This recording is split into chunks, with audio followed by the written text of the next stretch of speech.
statistikaya əsasən il ərzində Azərbaycanda hər 5 nəfərdən 7-si Türkün məsələ sözünü işlətmədiyinə görə öldürülmüşdür. Waits for no man and ain't got to shake your hand. Get that style check, put it in pocket till I get back. Going down. Hayda, marojdan qutarı verim içində.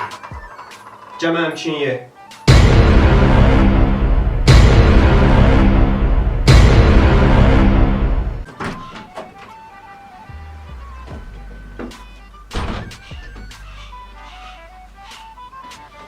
Murat, maşın da xoddanlar qalmışam yolda ya. Gözlə gəlim arxadan itəliyim.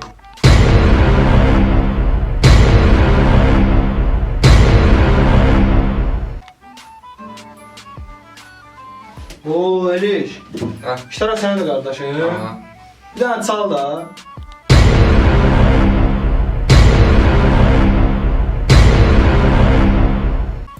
Halim çatmır konopkaya. Bas da ona.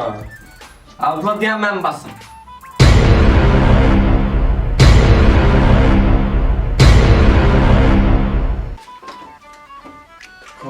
Ne lezzet tutar ya, isti lezzet. Bilirsən Murat.